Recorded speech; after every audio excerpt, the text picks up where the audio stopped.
Allahu Akbar.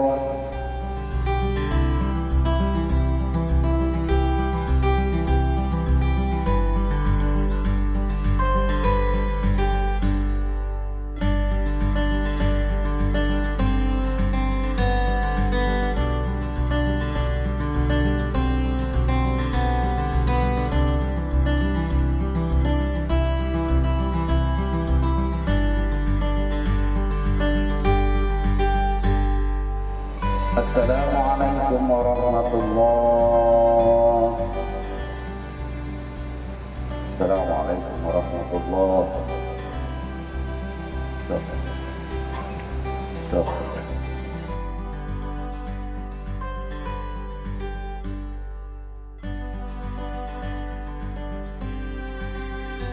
Berikutnya kepada seluruh jamaah yang hadir pada pagi ini, ya, kami ucapkan juga terima kasih dan barakallahu fiik. Untuk waktu dan tempat kami persilahkan kepada Ustadz Dasat Latif. Assalamualaikum warahmatullahi wabarakatuh. Assalamualaikum warahmatullahi wabarakatuh. Alhamdulillahi rabbil alamin. Wa bihi nasta'inu ala umurid dunya waddin. Asyhadu an la ilaha illallah wa ashhadu anna Muhammadan abduhu wa rasuluh. Allahumma salli ala Sayyidina Muhammad wa ala alihi wa sahbihi ajma'in. Amma ba'd.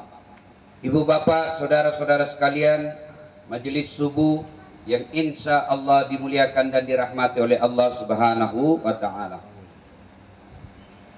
Kalau bapak ibu merantau mencari nafkah ke Kalimantan, ternyata di Kalimantan tidak nyaman, apa masih ada pilihan bapak ibu? Bapak-bapak, kira-kira kalau merantau ke Kalimantan, di Kalimantan tidak nyaman, masih ada pilihan enggak? Apa pilihannya? Apa? Pindah ke lain tempat. Lain tempat juga tidak nyaman, masih ada pilihan? Masih, pulang kampung aja di situ. Ya. Saya merantau ke Jakarta, ternyata Jakarta macet. Macetnya bisa turun bakar ikan. Masih ada pilihan. Kemana? Saya ke Papua. Ternyata di Papua juga tidak nyaman. Wah, lebih baik saya pulang ke Sulawesi, jadi petani. Mau makan atau tidak, saya ada saudara-saudara saya yang bisa bantu. Itu kalau di dunia.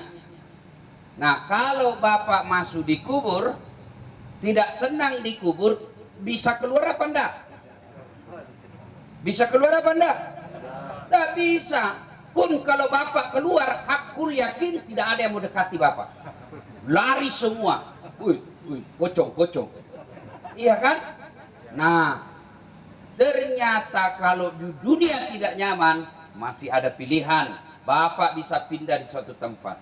Tapi kalau masuk kubur, senang tidak senang, tinggal kok di situ, tidak boleh keluar. Nah, ibu bapak pernah lihat orang diantar ke kubur? Pernah? Bukan pernah, sering. Mulai dari yang paling kaya sampai yang paling kere, sama harta yang dia bawa. Apa? Kain kafan, bukan kain sutra. Nah, coba tokoh pembangunan Republik Indonesia yang banyak berjasa 32 tahun membesarkan Indonesia, Bapak Presiden Republik Indonesia Soeharto almarhum. Ketika wafat, apa bapak lihat kain sutra yang kafani? Enggak, kain kafan. Besok Pak Ilham kalau wafat, Pak Jamal kalau wafat, pemilik parfum Arab. Apa kalau wafat pakai parfum Arab? Apa pakai Angelman? Enggak, pakai apa? Kapur barus. Nah, harta ternyata tidak bisa dibawa mati, masuk ke dalam kubur. Yang kedua, siapa yang mengantar kita? Keluarga, anak, istri, suami, handai tolan, ikut ngantar. Suami menangis, istri menangis ketika meninggal suaminya. Bahkan berapa banyak saya lihat istri pingsan karena meninggal suaminya.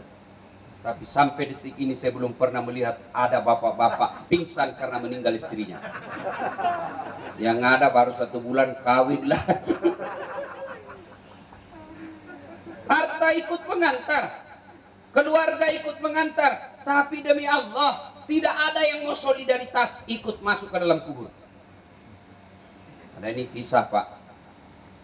Kayak banyak duitnya di satu kampung. Ketika mau wafat, dia panggil anaknya. Nak, kamu mau enggak temani saya 40 hari di kubur? Karena masa peneranyaan, masa beratnya orang di kubur itu 40 hari pertama. Mau enggak temani saya? Kalau kau mau temani saya buatkan kau ruangan, model-model kayak VVIP lah. Bagus lengkap. Kau temani saya 40 hari di dalam. Kalau kau mau, saya kasih kau hartaku 50%. Apa kata anaknya? Pak, 2 hari aja enggak mau saya Pak, apalagi 40 hari. Kecewalah bapaknya. Setengah mati saya sekolahkan. Habis harta saya untuk dia. Ternyata untuk 40 hari dia tidak mau temani saya. Dia panggillah istrinya. Sayangku, mau enggak kau temani saya 40 hari di kubur? Ambil aja nih hartaku 50%. Apa kata istrinya? Anakmu aja enggak mau, apalagi saya. Lalu kecewalah dia, setengah mati saya kasih uang panai. Setengah mati saya kasih kawat giginya. Setengah mati saya bikinkan rumah mewah bermiliar-miliar. 40 hari dia enggak mau temani saya. Dia panggillah saudara kandungnya. Dek, maukah kau temani saya? Istrimu aja ndak mau, anakmu aja ndak mau, apalagi saya saudaramu. Kecewalah dia. Akhirnya dia bikin sayembara. Dia bikin sayembara. Siapa yang mau menemani saya 40 hari di kubur, maka saya akan berikan hartaku 50%. Sampai beredar ini berita, sampailah ke telinganya fakir miskin, asli paling miskin di kampung itu. Dia hanya punya satu kekayaan, apa? Kampak. Kampak aja, kenapa? Kerjanya tukang jual kayu. Dia datanglah ke itu. Orang kaya Juragan. Juragan, saya siap. Oke, tanda tangan MOU. Sudah tanda tangan, wafat betul ini orang kaya. Maka datanglah seluruh pengantar. Masuk ke dalam kubur ini orang Juragan, masuk pula lah ini orang miskin. Hari pertama begitu pengantar sudah balik, datanglah penanya kubur. Mungkar Nakir. Begitu jalan-jalan, kenapa ada manusia di sini? Apain kau di sini? Enggak jadi ditanya yang meninggal Pak. Ini dulu yang ditanya. Kok ada kau di sini? Ada apa urusan kau di sini? Dia bilang, malaikat saya ada MOU sama ini orang. Apa? Kalau saya temani 40 hari, saya dikasih hartanya 50%. Saya ini orang miskin. Masa sih kau miskin? Dan iya. Apa aja hartamu? Dia bilang cuma satu. Kampak. Mulai ditanya kampaknya Pak. Dari mana kau dapat kampaknya? 1 hari dia jelaskan Pak. Karena maghrib balik lagi. Besok kita lanjutkan sama KPK.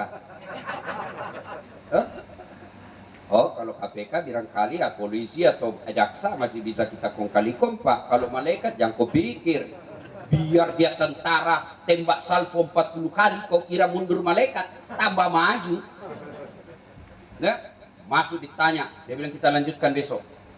Hari kedua datang lagi, ternyata clear Pak, sumbernya halal. Besoknya ditanya lagi hari kedua, kau gunakan untuk apa itu kampakmu?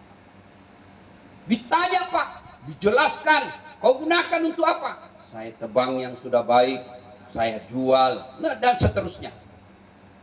Sampai sore, kita lanjutkan besok. Tanya hari ketiga, siapa yang beli itu? Sudah layak enggak dia beli? Jangan sampai kau tipu pembelimu. 1 hari lagi ditanya. Berhari-hari, akhirnya tiba ke hari 40. Baru datang malaikat, langsung lompat Pak ini orang. Langsung naik, enggak jadi ditanya. Lari dia. Seluruh orang di atas tepuk tangan. Hebat kau Bang. Kau dapatlah harta 50%. Selamat atas keberhasilanmu. Apa dia bilang? Apa 50%? Saya tidak mau. Ambil aja. Ini aja kampak 40 hari saya ditanya. Ambil aja, saya tidak mau. Ini kampak 1 Pak. 40 hari prosesnya. Tidak mau saya. Ini yang sudah pensiun, yang sudah muka-muka sakaratil maut. Hati-hati Pak. Bapak dapat Rolex dari mana? Istrimu yang selalu ke salon tiap bulan dari mana? Itu bakal ditanya semua Pak. Demi Allah. Semua akan ditanya. Nah, masuklah kita di kubur. Ternyata setelah malaikat kembali, pengantar kembali, yang ketiga yang mengantar kita, apa itu? Amal baik keburukan maupun amal kebaikan. Timbun kita. Pernah merasakan padam lampu, Bapak Ibu? Ibu-ibu pernah merasakan padam lampu? Pernah? Sering Pak saya di kampungku. Kalau padam lampu, bayangkan, rumah tiba-tiba dimasuki ular. Padam lampu, ular masuk, dan itu ular sanca. Yang kalau ditatuk 2 menit tidak dapat pertolongan, bisa wafat kita. Gelisah kan reaksi Bapak? Ular, saya aja lihat itu ular piton, ngeri. Padahal di TV Pak, saya ngeri. Apalagi kalau dia ada di rumah dan padam lampu, bagaimana reaksi kita? Nauzubillah min dzalik. Padahal kalau padam lampu masih ada senter HP. Padam lampu masuk ular, masih bisa kita telepon security. Tolong, ada ular dalam rumah saya. Ada masuk dari pintu, kita bisa lompat dari jendela. Atau Bapak naik ke lantai 2. Masih ada pilihan Pak. Tapi bagaimana kalau Bapak sudah masuk di alam kubur? Mati lampunya bos, bukan 1 hari. Mati lampunya selama-lamanya. Ditindis dan dihimpit kita. Bapak punya rumah masih 10 kali 15 meter, 2 tingkat pula, pakai AC. Kubur lebarnya 40 cm, panjangnya 180 cm. Ditindis tanah Pak, tanah ditindisnya kita. Nih ibu-ibu, yang mukanya selalu di bleaching. Cacing masuk di hidungmu. Yang ketawa, saya serius ini. Bapak diceritakan kubur malah ketawa. Nah, ditindisnya kita, gelapnya tidak beberapa hari, selama-lamanya. Lebarnya kita ditindis tanah, hujan kita kebanjiran di dalam. Datanglah semua jenis binatang yang ada di tanah. Dia hancurkan perut kita, dia habisi mata kita. Pada saat itu fisik sudah tidak ada gunanya. Nah, ketika tiba sudah di situ, ada 3 amal yang terus mengalir terus menerus, meskipun tinggal tulang belulang, bahkan sampai hancur tulang belulang kita, masih ada amal yang kita bisa nikmati. Itulah yang disebut amal jariah. Amal jariah itu apa? 1, anak yang soleh dan solehat. Kalau Pak Ilham Bintang punya anak yang baik agamanya, tenang Pak. Tapi kalau Bapak tidak pernah mendapati anak sholat subuh di masjid, tidak pernah Bapak mendapati anak ngaji di kamar, tidak pernah Bapak mendapati anak ikut majelis taklim, hati-hati di 10 tahun yang akan datang, tidak tahu masa depan anak kita. Oke, rumahnya mewah, mobilnya megah, jabatannya terhormat, tapi kalau tidak bagus agamanya, demi Allah, tidak ada harapan kau dikubur. Bapak tidak usah malu kalau anak kita tidak sarjana. Bapak tidak usah malu kalau anak kita jual-jualan bensin di pinggir jalan, tapi rajin jamaah di masjid. Setiap dia sholat, dia doakan orang tuanya, Allahumma ghafirli wali walidayya warhamhuma kama rabbayani shaghira. Biar anakmu ketua DPR, anakmu Kapolri, anakmu jenderal, tapi tidak bagus agamanya, jenderalnya, ketua DPR-nya, Kapolrinya tidak akan mampu menyelamatkanmu di kubur. Maka bahagia orang tua yang bisa melihat anaknya datang ke masjid seperti ini. Ulang tahun anak Bapak mampu sewakan 1 ruangan hotel di Ancol. Ulang tahun anaknya mampu dibawa ke Plaza Indonesia berjam-jam. Lalu kenapa ketika acara seperti ini Bapak tidak mampu bawa anaknya? Hati-hati Pak. Bapak kalau masuk kubur demi Allah tidak ada yang bisa nolong kita. Maka anak, ibu-ibu kalau ibu meninggal, siapa yang doakan? Suami. Kawin lagi. Iya Pak Jamal. Benar, Bapak aja belum meninggal istrinya kawin lagi. Dia masih hidup. Saya dengar cerita saya begini, mama nyecek di rumah istri saya, dia bilang, jadi Ustaz kalau saya meninggal kawin lagi. Saya bilang pastilah. Siapa yang ngurus saya? Cemburu. Oh, tidak ada lagi cemburu di kubur. Kau sudah sibuk dengan amal-amalmu. Ini anak Pak. Heran kita terlalu bangga kalau anak kita pintar bahasa Inggris. Bangga anak kita bahasa Korea. Apaan itu? Memangnya nanti kalau dia berdoa pakai bahasa Korea? Kalau dia berdoa pakai bahasa Inggris? Oh my God, please help me my mother. Enggak, pasti pakai bahasa Jawa juga kalau dia orang Jawa. Kalau dia orang Bugis, dia pakai bahasa Bugis. Itu apa bangga kalau dia tidak sholat? Ngapain anak kita cantik kalau dia kurang akhlaknya? Demi Allah, anak yang soleh dan soleha itu. Apa bapak tidak merindukan seorang anak ketika bapak sudah tidak bisa cari nafkah, ketika ibunya sudah tidak bisa cari nafkah, anaknya selalu bermusyawarah tiap bulan. Kau berapa setorkan untuk ibu? Mulai hari ini, bapak sudah pensiun. Mulai hari ini, ibu sudah pensiun. 1 anak 1,5 juta tiap bulan. Marah istrinya, jangan kau banding-bandingkan ibuku dengan mamaku. Kamu bisa setalak, tapi ibu saya tidak ada. Istilah, ibu bekas ibu. Macam-macam kau boleh keluar dari rumah. Itu dong, jadi suami. Jangan takut sama istri. Kalau mau berbuat baik. Kalau bapak jahat, suka mesum, ya wajar bapak takut sama istri. Kalau untuk kebaikan kepada orang tua, jangan takut. Kan ada juga istri begitu. Bapakmu terus. Sudah mati bapakmu. Pilih bapakmu atau saya atau istrimu. Dongo. Beleng-beleng. Mana bisa dipilih bapak dengan istri? Tidak ada pilihan itu bukan choice itu. Ini bukan tes wawancara kebangsaan. Pilihannya susah. Pilih Quran atau Pancasila. Itu pelecehan agama itu. Masa Quran kau samakan Pancasila? Enggaklah. Kita pilih Pancasila. Dibilang kita tidak berwawasan Nusantara. Kita pilih Pancasila. Mati kita nanti di akhirat, Pak. Jadi pertanyaan tidak bisa dijawab. Bukan tidak bisa dijawab sebenarnya. Tapi apa? Pertanyaannya yang salah. Saya ditanya bagaimana soal wawasan kebangsaan ke Ustadz. Oh wajib Pak. Ustadz harus tahu wawasan kebangsaan. Kenapa? Karena dia akan ceramah di Nusantara, bukan di Arab. Dia harus tahu wawasan kebangsaan. Kenapa? Dia tidak akan ceramah di London. Di mana tanah dipijak, di situ langit dijunjung. Itu amalan prakteknya ya wawasan Nusantara. Saya setuju dengan Pak Karno, menjadi Islam tidak harus Arab. Menjadi Hindu tidak harus ke India. Jadilah Islam dan Hindu orang Indonesia. Tapi jangan pertanyaannya itu tadi. Pilih Pancasila atau Quran. Nah salah itu, apa hubungannya? Nah ibu bapak saudara-saudara sekalian, kalau soal wawasan kebangsaan sudah hatam Pak. Kenapa? Saya SD penataran P4. Iya toh? Masuk SMP penataran P4 lagi 1 minggu Pak. Masuk SMA penataran P4 lagi. Masuk kuliah lagi S1 penataran P4 lagi. Sampai kita jadi pegawai tidak sah 100% pegawai kalau tidak prajabatan. Dan apa isinya? P4. Apa inti P4 itu? Eka Prasetya Pancakarsa.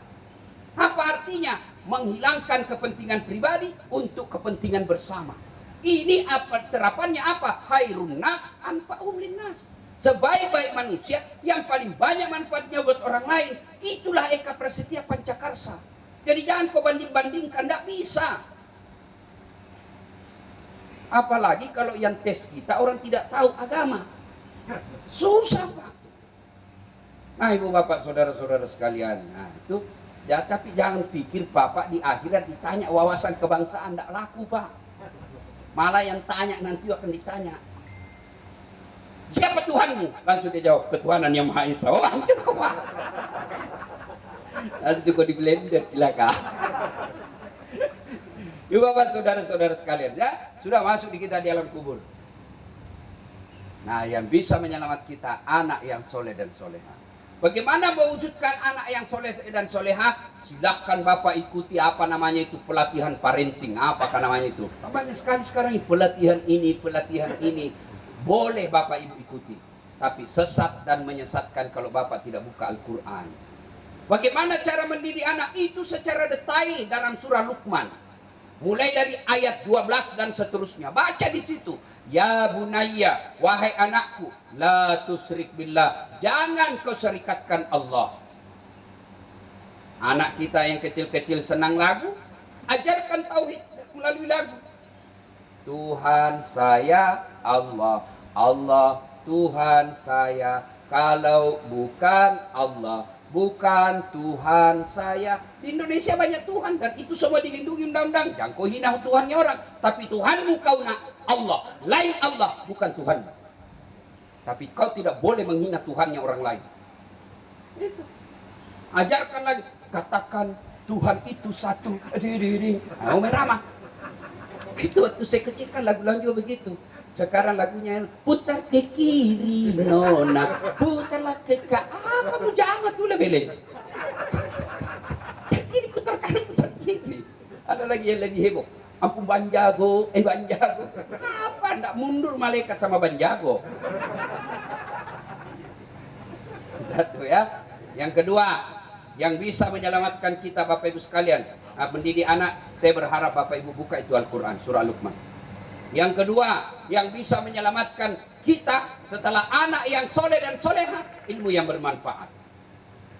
Maka Bapak Ibu, sekarang hanya orang betul-betul yang masa bodoh yang tidak bisa dengar dakwah. Zaman saya kecil dulu, Pak Ilham, kan susah sekali orang belajar agama, harus masuk pondok. Pondok waktu itu mahal. Tapi ya Allah, saya pernah memondok Pak, tidak bisa karena bapakku tidak bisa bayar di uang pondok.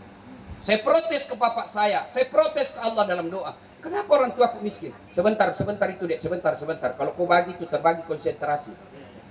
Nanti saya tidak cukup juga bos. Kau enak bagi-bagi, saya setengah mati teriak-teriak di sini. Tidak adil itu bos. Berlaku adil lah dari mulai berpikir. Ya. Nah ibu bapak saudara-saudara sekalian, orang dulu saya dapat kitab, tapi kitab kuning, tidak ada baris-barisnya, susah dibaca, ditahu lagi dibaca, belum tentu dipaham, paham lagi artinya, belum tentu kita tahu makna pembahasannya, sarahnya.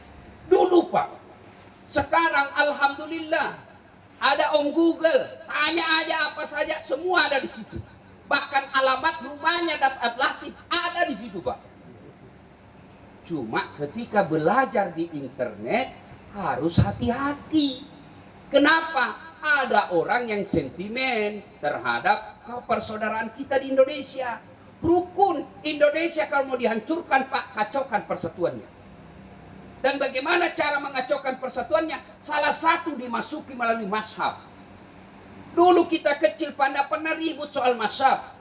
Saya sholat subuh di sampingku ndak kunut. Tidak pernah ribut. Kenapa kau tidak kunut? Kau sesat? Tidak Pak. Begitu orang di samping kita tidak kunut, dalam hati saja, kau Muhammadiyah. Iya tak? Begitu aja Pak Jamal toh. Begitu ada orang meninggal, taksiat tidak ada kue dan air panasnya, Muhammadiyah. Sekarang Pak, baku maki-maki kita Pak. Padahal sama nabinya, sama sahadatnya, sama rukun Islamnya, sama rukun sholatnya, sama rukun imannya. Maki-maki saling menyesatkan. Maka ibu-ibu hati-hati, dengar-dengar pengajian hati-hati, niat baik tapi harus disertai dengan kehati-hatian. Saya sampaikan sama istri saya, keluarga saya yang perempuan, karena perempuan kalau dengar pengajian kan baper. Diceritakan neraka, gampang terharu. Diceritakan surga, mulai dia rawat hati-hati. Hati-hati, siapa tahu ujung-ujungnya poligami. Ingat? Maka saya bilang sama keluarga-keluarga saya, kalau kau dengar pengajian, sudah ada yang mengatakan demokrasi haram, pemerintah ini togut, sudahlah, kau cari ustadz yang rahmatan lil alamin. Mana pernah Nabi mengkafir-kafirkan orang padahal sudah kafir? Mana pernah Nabi memaki orang yang datang kepadanya? Dilemparnya sendiri pun Nabi, diludahinya pun Nabi masih tetap senyum. Tapi kalau Nabi nanti mengajak perang ketika agamanya dihina, hati-hati kok. Maka saudara-saudara sekalian, ibu bapak, apalagi yang bapak belajar hanya melalui capture, foto-foto hadis disebarkan. Bos, belajar hadis itu tidak bisa dipisahkan dengan asbabul wurud. Apa itu asbabul wurud Ustaz? Sejarahnya itu hadis turun. Ya, sudah itu ada matan. Apa itu matan? Isinya itu hadis. Redaksinya. Apa kalau bahasa populernya lagi sekarang? Nanti saya ingat sendiri itu nanti. Redaksi narasinya itu hadis. Tidak boleh tinggal sampai di situ, tidak boleh berhenti dari situ, tapi juga harus ada syarahannya, pembahasannya. Kalau Bapak berhenti tidak melalui pembahasan, maka Bapak bisa salah memaknai hadis. Contoh, jangan hadis, Al-Quran saja. Bapak pernah dengar ayat La ikraha fiddin? Pernah dengar itu, Bu? Apa artinya? Tidak ada paksaan dalam agama. Itu narasinya, itu kalimatnya. Tapi kapan Bapak tidak baca asbabun nusulnya, Bapak tidak baca pembahasan tafsirnya, maka Bapak salah memaknai ayat ini. Hei, kenapa kau tidak pergi sholat Jumat? La ikraha fiddin. Tidak ada paksaan dalam agama, Fred. Hei, kenapa kau berzina bawa lari istrinya orang? La ikraha fiddin. Beleng-beleng ini, Pak. Maka perlu ada asbabun nusulnya. Begitu juga Bapak belajar hadis. Nah, begitu dapat itu, jangan langsung sebar. Itulah pentingnya Bapak Ibu perlu nomor ustadz di HP. Jangan cuma nomor wali kota, kontraktor, anggota DPR. Tapi harus juga ada nomor ustadz. Begitu Bapak mulai cemas, begitu Bapak mulai bimbang soal sesuatu, tanya itu ustadz. Kalau ditelepon tidak dijawab, jangan sangka buruk, berarti ustadz lagi ceramah. Belum juga dijawab, bisa jadi ustadz ketinggalan HP. Di WhatsApp tidak dijawab, sombong, bukan sombong, banyak yang masuk. Kalau bertanya mau efektif, SMS, karena sudah jarang orang pakai SMS sekarang. Tapi kalau Bapak SMS saya, jangan saya disuruh bayar. Karena ada juga saya disuruh bayar lah seke. Apa dia tulis? Nomor ini gagal mengirim pesan. Jika Anda setuju membayar Rp640, ketik yes. Apa kau yang bertanya? Kau lagi mau dibayarkan? Yang ketiga, yang bisa menolong kita di padang di alam kubur nanti, sedekahul jari, sedekah. Yang mana itu Ustaz? Ini mesti. Satu kali Nabi ketika Isra Mi'raj, Nabi melihat ada manusia menanam satu biji. Begitu dia tanam biji, langsung tumbuh. Tidak cukup sampai di situ. Pada saat yang sama langsung berbuah. Dan pada saat yang sama buahnya langsung matang. Dan pada saat yang sama bisa dipetik. Hebatnya lagi, dipetik muncul buah baru. Petik muncul lagi buah baru. Tidak habis-habisnya. Tanam langsung panen. Panennya berkali-kali. Kira-kira Bapak pernah dengar di Indonesia tanam langsung panen? Ada Bapak Ibu? Di kampungku di Pindrang. Itu Pindrang Pak, dekatnya Parepare. Parepare itu Pak, dekatnya Maros. Maros itu Pak, dekatnya Makassar. Makassar Bapak sudah tahu. Itu di kampung saya tanam gagal panen. Ini tanam langsung panen. Dan apa itu? Allah sediakan nih lahan. Silahkan tanami ini masjid Pak. Tanami dengan apa? Bapak yang punya kekuasaan, tanami dengan kekuasaan. Tanda tanganmu. Alhamdulillah saya dengar ini, tanah pemerintah diberikan kepada umat Islam. Alhamdulillah. Yang tanda tangan itu sudah dapat bekal untuk alam kuburnya. Meskipun dia bukan punya ini tanah, tapi dengan tanda tangannya. Bapak sebagai anggota dewan, mulutmu gunakan untuk membela bagaimana supaya ini bisa cepat sampai. Masukkan proposal, kasih masuk anggaran ini. Bapak yang punya duit, ayo tanamkan di sini. Saya 1000 sak semen, aman sudah Bapak. Sudah dapat itu. Dan demi Allah, harta deposito masih bisa diambil orang. Tapi kalau sudah masuk ke masjid ini Pak, tidak satu ekor manusia pun yang mampu mengambil.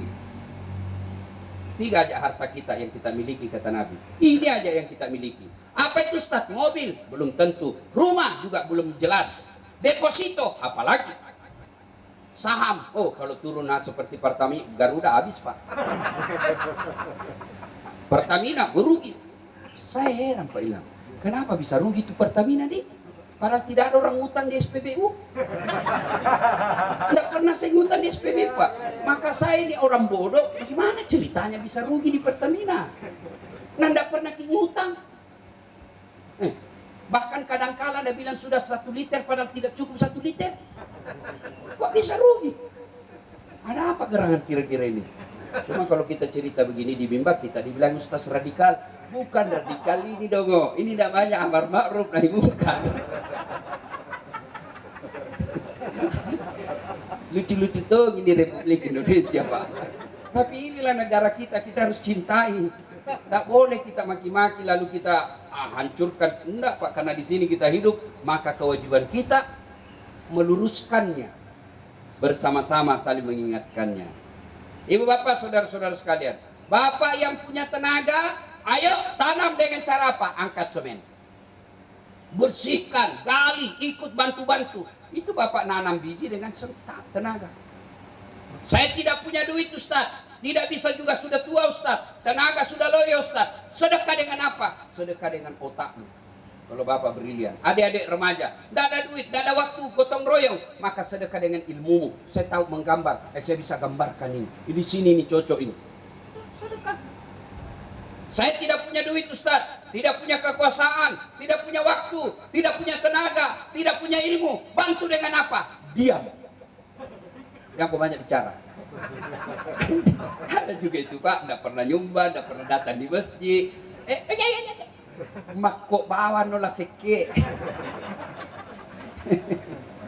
Nah, ibu bapak, saudara-saudara sekalian, mari ambillah hadis ini, Pak. Dan demi Allah, tidak ada orang bangkrut gara-gara sedekah. Ada bapak pernah dengar di komplek ini, itu Ustaz bangkrut dia gara-gara rajin dulu sedekah. Yang bangkrut gara-gara apa? Selingkuh. Bukan poligami ya, bukan poligami, selingkuh. Kalau poligami kasih bangkrut orang, sudah bangkrut Pak Jamal. Tapi sampai sekarang meskipun hampir 2 tahun tidak ada jamaah, tetap eksis. Kenapa? Karena ada 4 yang doakan beliau. Kalau cuma 1 berarti kemungkinan batal ini 1, Pak. Kalau 4 masih ada peluang 4 doakan kita. Bapak yang sudah tua tidak usah pikir lagi, Pak. Tidak usah cari repot, Pak. Ya, nah, ibu bapak, saudara-saudara sekalian, mari mengambil bagian-bagian dalam sedekah. Insya Allah kita mulai. Silakan berpartisipasi sesuai dengan kemampuan kita dan keahlian kita. Ibu bapak, saudara-saudara sekalian, inilah tausiah kita pada subuh hari ini. Mudah-mudahan ada manfaat. Insya Allah. Bagaimana kalau kita mulai melelang amal? Pak Ilham, apa yang dibutuhkan ini masjid? Hah? Kira-kira apa yang mendesak? Semennya mungkin, isinya sudah jalan, gambarnya sudah selesai. Apa yang segera harus diadakan? Ya.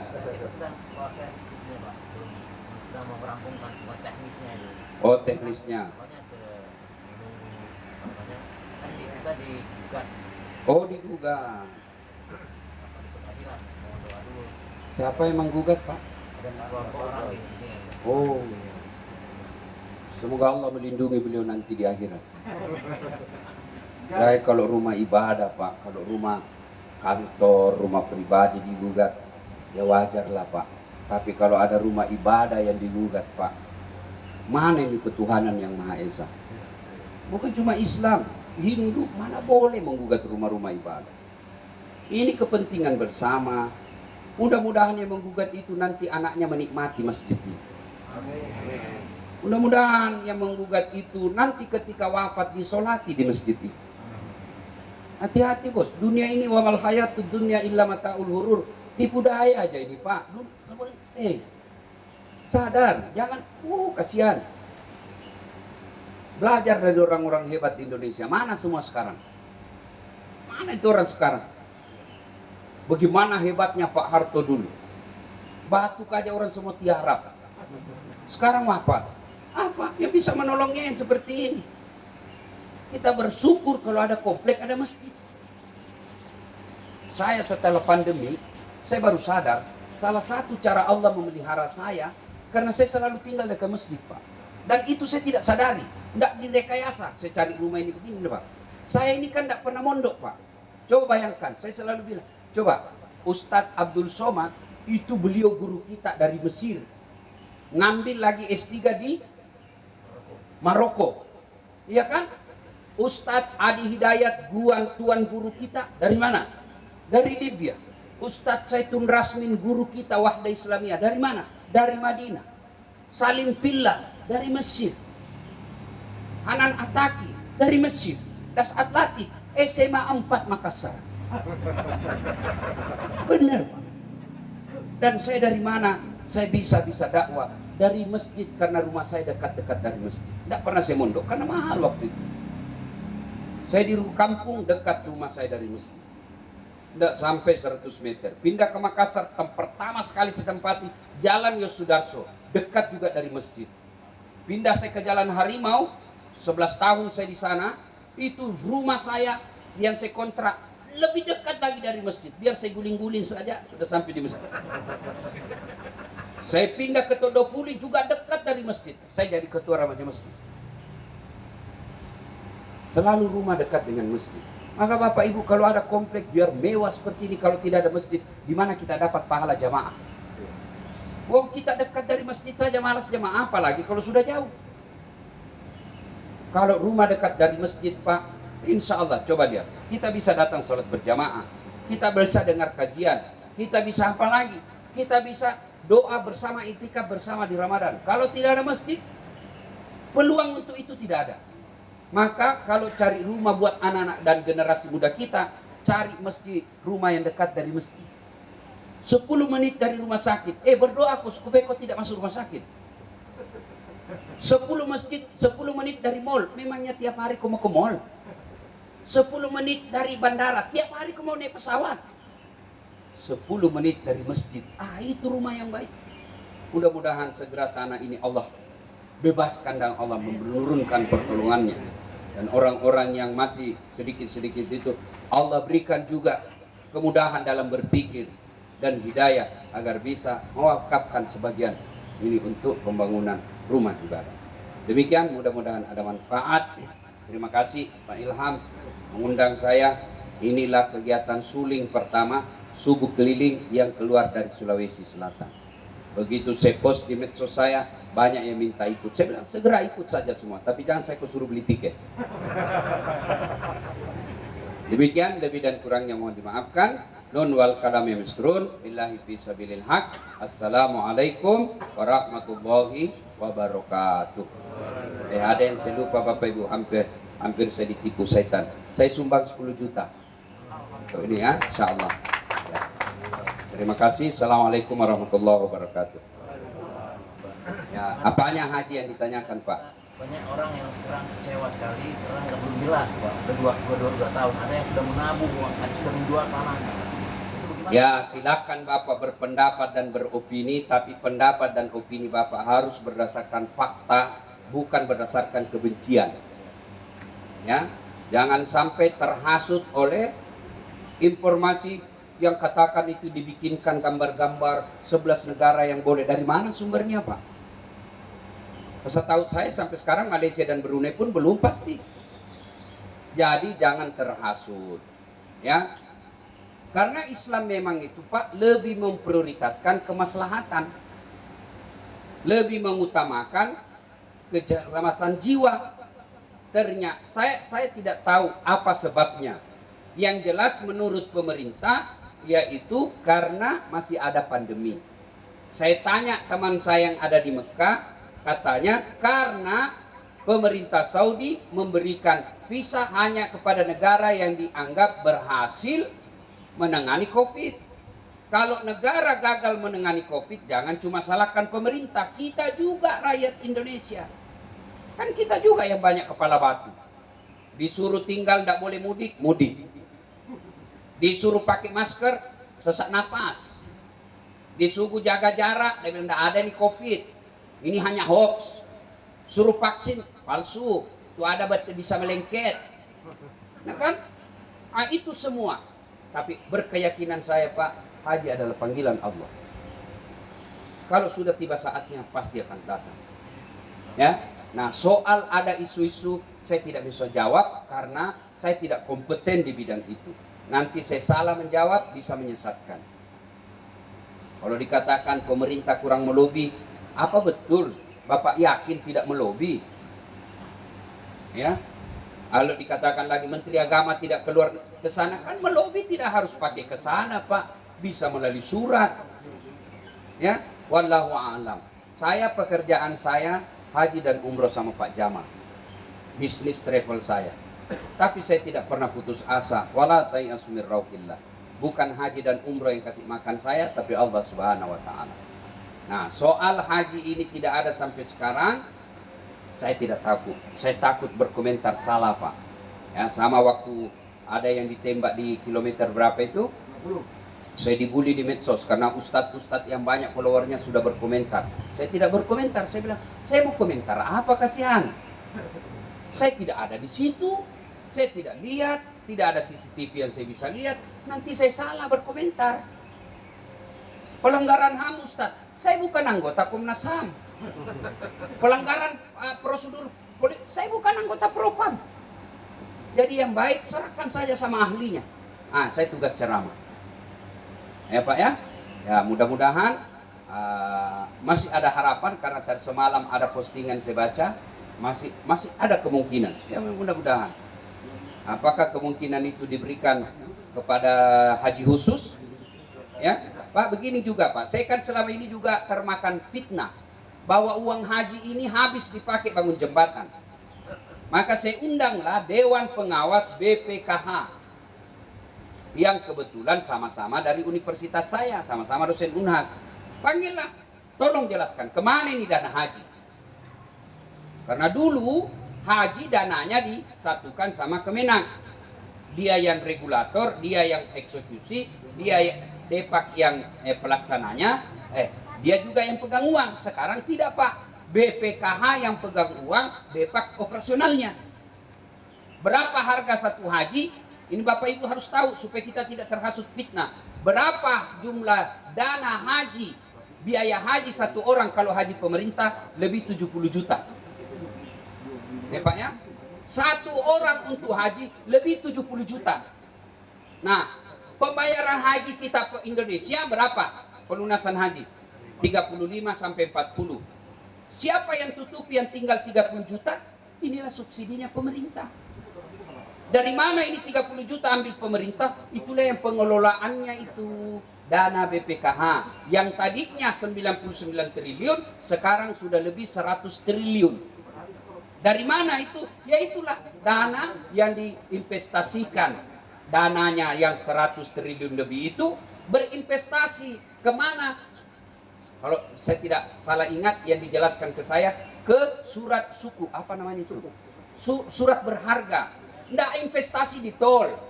Dan syaratnya ini uang yang mau diinvestasikan, syaratnya tidak boleh melanggar syariah. Jadi tidak mungkin berinvestasi yang subahat. Apa itu subahat? Samar-samar antara rugi dan untung. Tidak itu.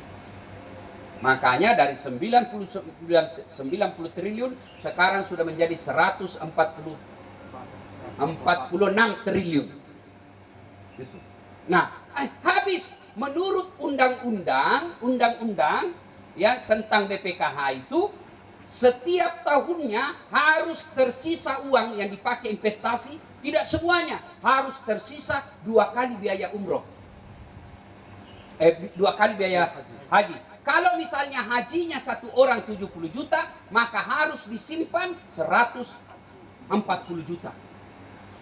Nah sekarang menurut Pak Hamid Fadlu bukan lagi 2 kali lipat dari jumlah dana haji, 3 kali lipat disimpan untuk mengamankan. Tidak semua dipakai.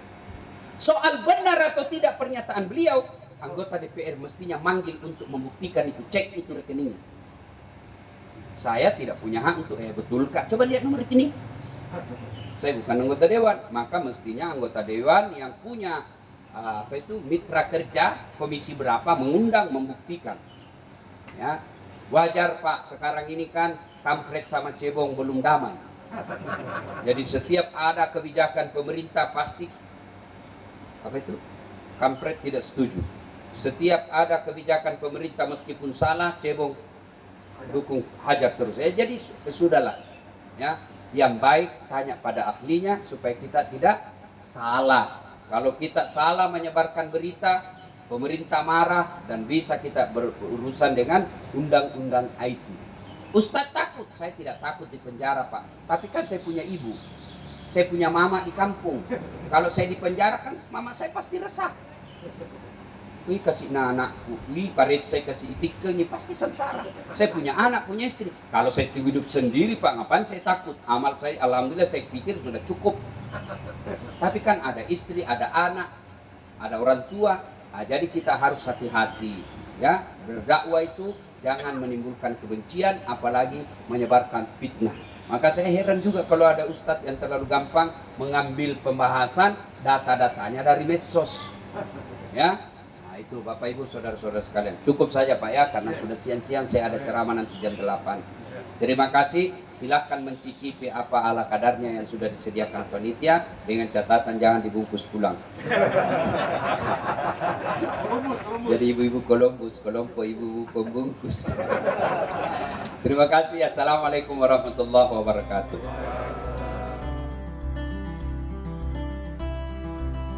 Saya diundang ke masjid, sebenarnya belum layak disebut masjid, sebagai rumah ibadah, tenda. Maka saya memberikan inspirasi, motivasi agar warga yang ada di sini berpartisipasi membangun rumah ibadah ini. Ini rumah ibadah dibutuhkan, apalagi di zaman sekarang masa Covid. Salah satu cara memelihara imun itu iman kita harus kuat. Nah, ini di sini bengkelnya, bengkel imun dari segi ketahanan iman kita. Kemudian di sini saya sampaikan juga untuk selalu berhati-hati ketika menerima berita atau konten-konten di medsos. Jangan sampai kita terjebak kepada fitnah dan kebencian. Kemudian saya sampaikan juga untuk selalu menjaga kesehatan. Karena wabah ini real dan nyata masih ada di tengah-tengah kita. Jadi tidak boleh abai. Memang melelahkan, tapi insya Allah kesabaran itu akan mendekatkan diri kepada Allah Subhanahu Wa Taala. Artinya hoax dan juga. Ya, itu hati-hati hoax. Apalagi sekarang kan tentang dana haji.